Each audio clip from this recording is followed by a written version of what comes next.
السلام علیکم ورحمۃ اللہ وبرکاتہ۔ وہابیوں کی طرف سے ایک اور ایسی سٹیٹمنٹ ہے جو ہمارے سنی بھائی میرے پاس بھیجتے رہتے ہیں سوال کی صورت میں کہ یہ وہابی کیوں کہتے ہیں یا کیوں کہتے رہتے ہیں کہ وہ سنی جو بریلوی سے نکلے ہیں وہ ایک نئی جماعت ہے۔ یہ ان کا کہنا غلط ہے۔ پتہ ہے کیوں؟ اس کی وجہ یہ ہے کہ وہابیوں کو تو ہم کہہ سکتے ہیں کہ یہ نئی جماعت ہے کیونکہ ان کا عقیدہ جو ہے وہ سلف الصالحین سے نہیں ملتا۔ مذاہب اربعہ جو ہیں، حنفی، مالکی، شافعی، حنبلی، ان کے جو پیروکار ہیں ان کے اندر عقائد جو ہیں وہ ایک ہی ہیں، صرف فروعات کا فرق ہے۔ تو یہ تو سلف الصالحین کے زمانے سے چلے آ رہے ہیں، لیکن وہابزم جنم لیتا ہے 1700s میں، تو معلوم یہ ہوا کہ نئی جماعت یہ ہے۔ تو بریلوی اسکول جو ہے یہ اللہ تعالیٰ کا کرم ہے، آپ سمجھ لیں پاکستان ہندوستان کے مسلمانوں پر، کہ اللہ تعالیٰ نے اس اسکول سے سنیت کی بقا کا کام لیا۔ یہ ایک واحد اسکول نہیں تھا اس خطے میں۔ اس خطے میں آج بھی بہت سارے اسکول ہیں۔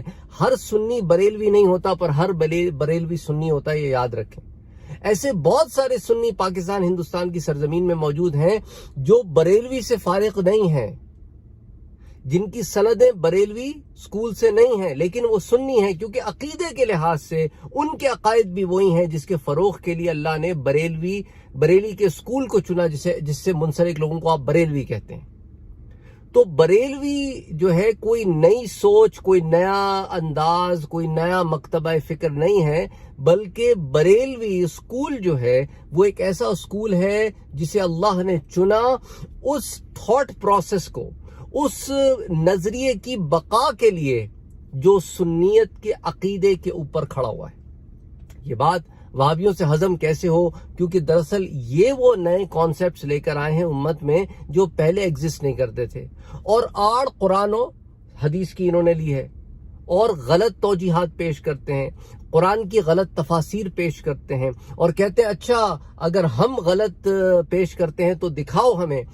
انشاءاللہ تعالی ابھی تک تو میرا ارادہ نہیں تھا، لیکن جو کامنٹس آئے ہیں وہابیوں کی طرف سے، پھر میرا ارادہ ہے کہ ان کی کتاب کھول کے، ان کی جو سب سے بڑی کتاب جس پر یہ دھونس جماتے ہیں کہ ہم موحد ہیں، صرف یہی ایک موحد ہیں، باقی سارے 99% مسلمان موحد نہیں ہیں۔ بھئی اگر آپ صرف خود کو موحد کہیں اور کہیں کہ باقی نہیں ہیں تو پھر باقی کیا ہوئے؟ مشرک ہو گئے یا کافر ہو گئے؟ یہی ان کا المیہ ہے، اور یہی المیہ ہے ابن عبد الوہاب نجدی کا، کہ وہ بھی اپنے سوا سب کو کافر کہتا تھا، اور ان کا یہ جملہ اس بات کی تصدیق کرتا ہے کہ یہ بھی اپنے علاوہ کسی کو مسلمان نہیں سمجھتے، جب پکڑے جاتے ہیں تو کہتے ہیں نہیں ہم تو سب کو مسلمان کہتے ہیں۔ تو پھر اگر تم سب کو مسلمان کہتے ہو تو پھر اس چینل پر آ کر جب تمہارے خلاف کوئی بات ہوتی ہے تم قبر پرست کیوں کہتے ہو؟ اگر تو تم مسلمان کہتے ہو، سمجھتے ہو، تو پھر بغیر جانے سوچے سمجھے تم اپنے سے اختلاف کرنے والے کو قبر پرست کیوں کہتے ہو؟ تو اس کا مطلب ہے کہ تمہارے اندر کھوٹ ہے، اور وہ کھوٹ نکلتا ہے اسی طرح کہ تم تکفیر کرتے ہو ہر اس شخص کی جو وہابزم کو ڈینائی کرتا ہے۔ اور وہابزم ایک ایسا تھاٹ پروسیس ہے جس کے اندر آپ کو موحد کے نام پر، یہ نام نہاد موحد ہے، اس کے نام پر آپ کو ایسی گستاخیاں ملیں گی۔ اس کی ایک مثال میں ایک آدھ دن میں آپ کے سامنے ان کی کتاب سے رکھوں گا، ان کی کتابوں سے، تو پھر آپ کو پتا چلے گا کہ یہ کیسے گستاخ ہیں، کہ ایسے موحد ہیں کہ توحید کے نام پر انبیاء کی گستاخیاں کرتے ہیں۔ پھر آپ کو پتا چلے گا کہ where they stand۔